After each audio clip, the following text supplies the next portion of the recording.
करने आते हैं तो उसका परिणाम बुरा होता है। पुष्कर ने अपनी पत्नी का खून करने की सोची तो एक आत्मा ने उसे बचा लिया। कौन है ये आत्मा? क्या संबंध है उसका पुष्कर से? पुष्कर, पुराने जन्म का बदला। देखिए। ये तो क्या कह रहा है रिया? अगर मदन कल तेरे से नहीं मिला तो वो गया कहाँ? वो सब अपने को नहीं मालूम, पर आज रात आपका काम हो जाएगा। ठीक 2 बजे मैं उस डाक बंगले पर पहुंच जाऊंगा। ठीक है, लेकिन एक बात का ध्यान रखना, हमारा कमरा कॉरिडोर के बाईं तरफ है। आज रात अपने घर का दरवाजा खुला रखना साहब। लेकिन और तो कोई नहीं होगा वहां? तुम उसकी चिंता मत करो, मैं भी किसी बहाने से बाहर निकल जाऊंगा और घर के बाकी सभी लोग सो रहे होंगे। लेकिन हाँ, हमारा काम तो हो जाएगा ना? फिक्र मत करो साहब, आज की रात आपकी बीवी की जिंदगी की आखिरी रात होगी।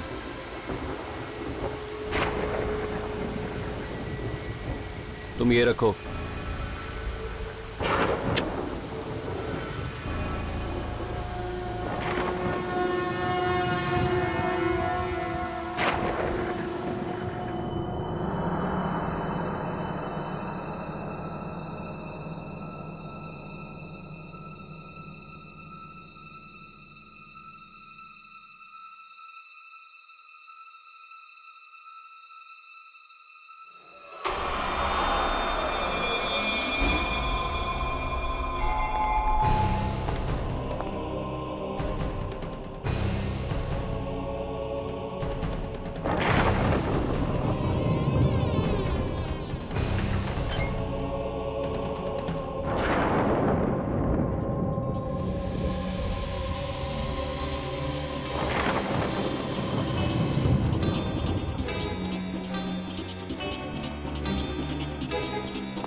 क्या हुआ प्रीति?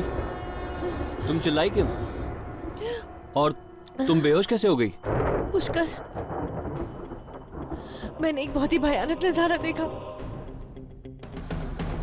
मेरे तो होश ही उड़ गए थे। ऐसा क्या देख लिया तुमने? पुष्कर, यहाँ पे एक अंग्रेज औरत थी। वो एक आदमी को मार रही थी, अपने दांतों से उसकी नसें काट के।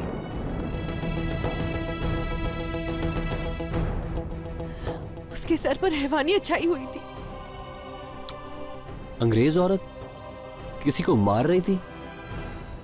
ये तुम क्या कह रही हो प्रीति? जब हम सब यहाँ अभी कमरे में आए, यहाँ पे तुम्हारे अलावा और कोई नहीं था। पुष्कर, मेरी बातों का यकीन कर, मैं सच बोल रही हूँ। हो सकता है वो अभी भी यही कहीं हो और उसने वो लाश छुपा दी हो। कैसी अंग्रेज औरत प्रीति? एक तो पहले ही हम मदन और राघव की वजह से इतने परेशान हैं। तुम ये ऊपर से कैसी बहकी बहकी बातें कर रही हो? दादी, क्या आपको भी मुझ पर यकीन नहीं है? अगर मैंने ऐसा कुछ नहीं देखा होता तो फिर मैं बेहोश क्यों होती? बेटी, मैं ये तो नहीं जानती कि जो तुम कह रही हो वो सच है या तुम्हारा भ्रम है, पर इस मनुष्य जगह पर हम लोग ज्यादा देर तक नहीं रुकेंगे। लेकिन दादी, जब तक मदन और राघव का पता नहीं चल जाता, हम लोग यहाँ से कैसे जा सकते हैं? देखो, हम लोग कल तक मदन और राघव का इंतजार कर लेते हैं, और अगर कल तक भी वो लोग नहीं आए तो हम लोग यहाँ से निकल चलेंगे और पुलिस को रिपोर्ट कर देंगे।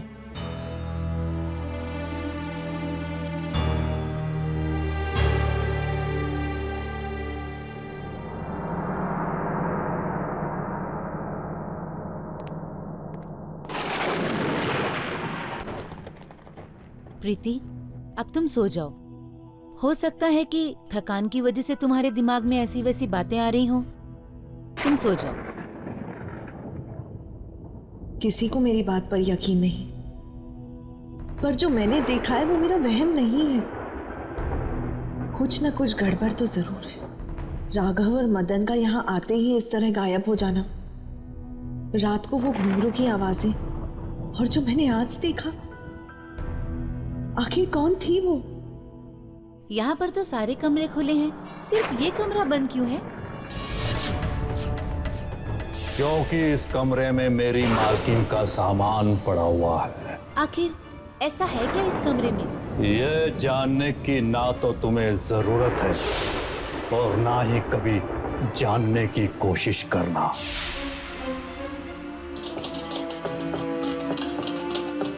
अरे ये चाबी तो देखो, आजकल की चाबियों से कितनी अलग है ना।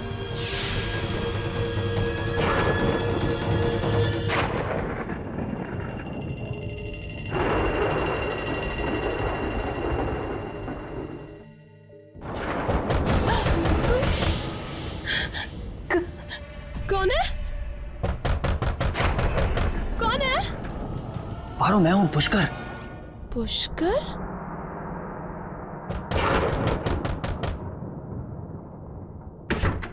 पुष्कर, तुम? इस वक्त तुम्हें किसी ने देखा तो नहीं? तुम बिल्कुल चिंता मत करो, सब सो रहे थे। अच्छा, ये हरिया कहाँ रह गया? पता नहीं कहाँ मर गया। मैंने खुद उसको पैसे देकर 2 बजे आने को कहा था, लेकिन अब तो 4 बजने वाले हैं। चीख सुनकर तो ऐसा लगा जैसा हमारा काम ही हो गया। मगर वो नागिन अब तक जिंदा है। लेकिन अब ज्यादा देर नहीं। आज की रात उसकी आखिरी रात होगी। वो कैसे? तुम बस मेरा प्लान ध्यान से सुनो। तुम वो सफेद ड्रेस और घुंघरू पहनकर उसका दरवाजा खटखटाओगी। वो दरवाजा खोलेगी, तुम कॉरिडोर वाले रास्ते से होकर बालकनी में जाना। आत्मा समझकर वो तुम्हारा पीछा करेगी, बस। और फिर तुम उसको उस वक्त बालकनी से धक्का दे देना। और फिर सब सुबह सोचेंगे कि उस आत्मा ने उसको मार डाला।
जाओ ना तुम। नहीं प्लीज मेरे पास नहीं आना, प्लीज मेरे पास नहीं आना। नहीं नहीं प्लीज रुको, उधर ही रुको, प्लीज नहीं, मुझे मानो नहीं प्लीज, नहीं नहीं प्लीज मेरी बात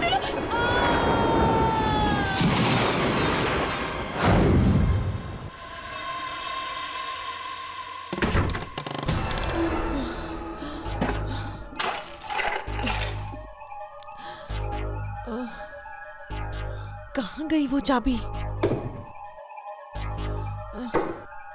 यही तो थी।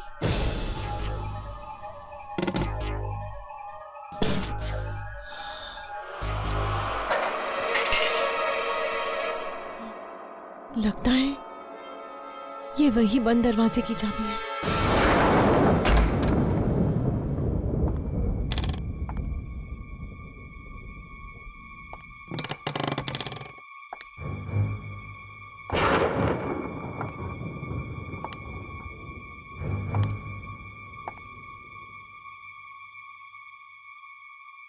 म्यूजिकल इंस्ट्रूमेंट्स,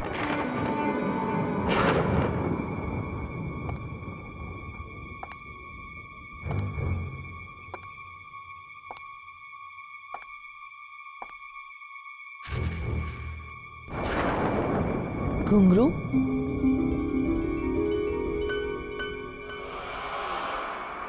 लगता है ये कमरा किसी नाचने वाली का था।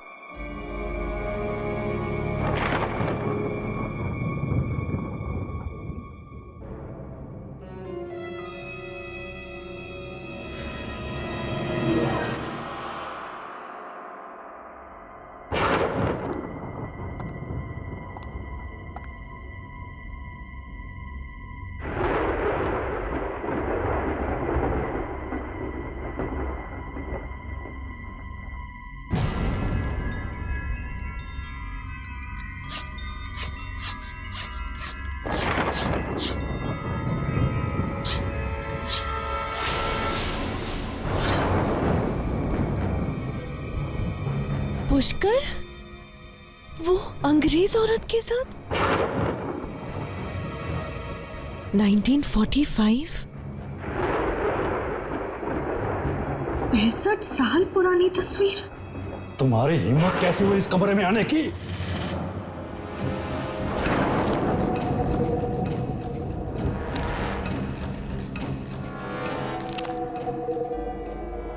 बाबा, ये मेरे पति और इस औरत की तस्वीर, ये सब क्या है? पुष्कर तुम्हारे इस जन्म का पति है और ये फोटो उसके पिछले जन्म का है, जब वो मेरी मालकिन मर्लिन का पति था। पिछले जन्म का फोटो? हाँ, बात सन 1945 की है, जब पहली बार मर्लिन मेम साहब अपने पिता के साथ इस डाक बंगले में आई थी।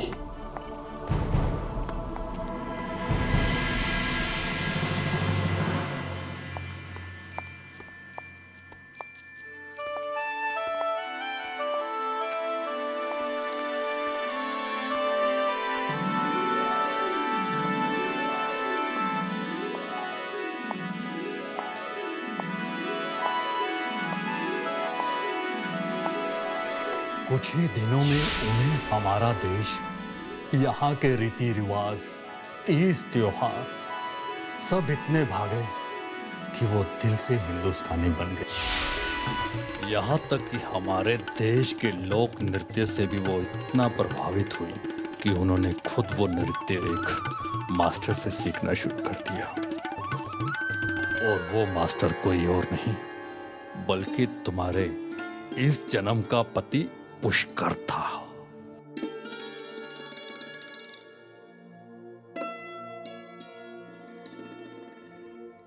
मर्लिन मेम साहब को पता भी नहीं चला कि कब वो उस मास्टर के इतने नजदीक आ गई कि उनका रिश्ता गुरु शिष्य का ना रहकर दो प्रेमियों का बन गया।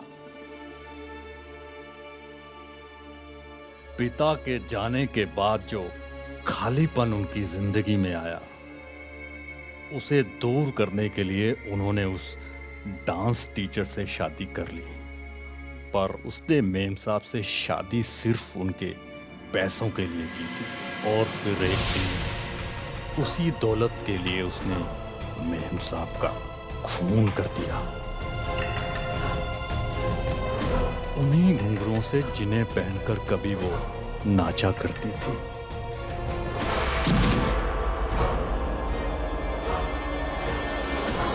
तब से लेकर आज तक मर्लिन मेम साहब की आत्मा इस डाक बंगले में भटक रही थी।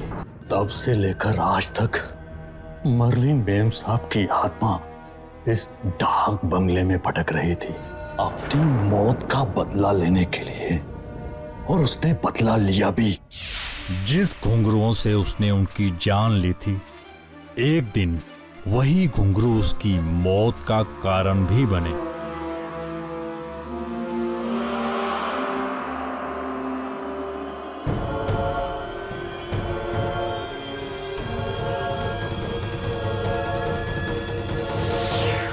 लेकिन मर्लिन ने पुष्कर से बदला ले लिया था ना, तो फिर भी उसकी आत्मा मुक्त क्यों नहीं हुई?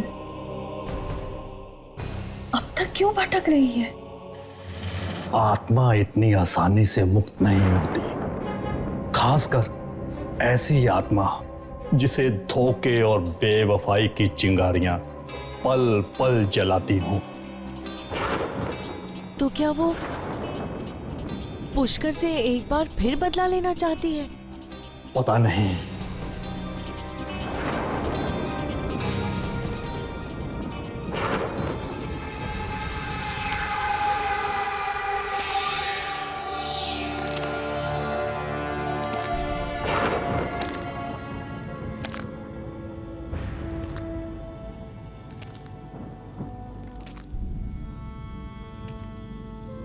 मर्लिन,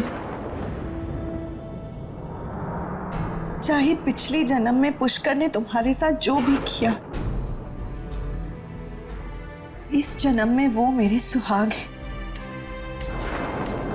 और मैं उनका बाल भी बाका नहीं होने दूंगी। परमिता, आंखें खोलो परमिता। ये सब क्या हो गया परमिता? परमिता, तुम मुझे छोड़ के नहीं जा सकती परमिता।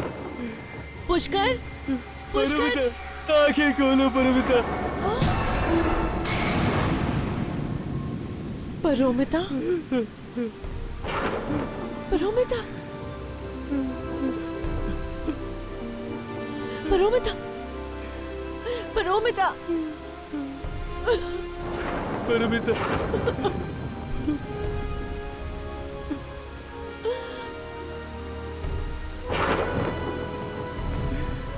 पुष्कर, मैंने तुम्हें जो वो अंग्रेज औरत के बारे में बताया था ना, वो तुम्हारे पिछले जन्म की बीवी है। उसी ने हमारी परोमिता को मार डाला। पुष्कर, हमें यहाँ से चले जाना चाहिए, इससे पहले कि वो तुम्हें भी मार दे। चलो यहाँ से भाग जाते। बकवास बंद करो। परोमिता को किसी आत्मा ने नहीं बल्कि तुमने मारा है, तुमने। परोमिता को किसी आत्मा ने नहीं बल्कि तुमने मारा है, तुमने। क्या? ये तुम क्या कह रहे हो पुष्कर? हाँ, मैं सच कह रहा हूँ। भला मैं अपनी बहन को क्यों मारूंगी? क्योंकि तुम्हें हमारे प्लान के बारे में पता लग गया था। प्लान? कैसा प्लान? तुम्हें रास्ते से हटाने का प्लान। क्या? उस रात गाड़ी खराब नहीं हुई थी, बल्कि मदन ने जानबूझकर खराब करवाई थी। हमने एक खूनी को तुम्हारी सुपारी दी थी और इस डाक बंगले में तुम्हें मारने का प्लान बनाया था। और वो आत्मा और कोई नहीं, तुम्हारी अपनी बहन परोमिता है, जो तुम्हें डराने के लिए सफेद ड्रेस और घुंघरू में इस डाक बंगले में घूमा करती थी। हमने सोचा था कि वो खूनी तुम्हें मार डालेगा और सारा इल्जाम उस बेचारी आत्मा पर आ जाएगा। लेकिन तुम तो 2 कदम आगे निकली। हाँ, तुमने परोमिता को ही मार दिया। पर मुझे तुम पुष्कर, तुम मुझे क्यों मार देना चाहते थे? मैं तो तुमसे कितना प्यार करती हूँ पुष्कर। नहीं नहीं, लेकिन मैं तुमसे प्यार नहीं करता, मैं पारोमिता से प्यार करता था। तो तुमने मुझसे शादी क्यों की? तुम्हारी दौलत के लिए, क्योंकि तुम्हारे बाप ने सारी दौलत तुम्हारे नाम कर रखी थी और तुम्हारे मरने के बाद तुम्हारी सारी दौलत मेरी हो जाती और फिर मैं खुशी खुशी अपनी पारोमिता के साथ शादी कर लेता। चंद रुपयों के लिए तुम मुझे मार देना चाहते थे? मरना तो तुम्हें अब भी होगा। पारोमिता का बदला मैं तुमसे लेकर रहूंगा। पुष्कर, पुष्कर, ये तुम क्या कर रहे हो? पुष्कर, पुष्कर, पुष्कर, पुष्कर, पुष्कर।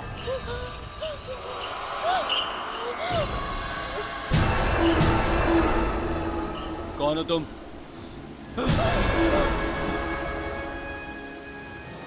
जो मर्लिन के साथ हुआ वो मैं प्रीति के साथ नहीं होने दूंगी। तुझे मरना होगा, एक बार फिर तुझे मरना होगा।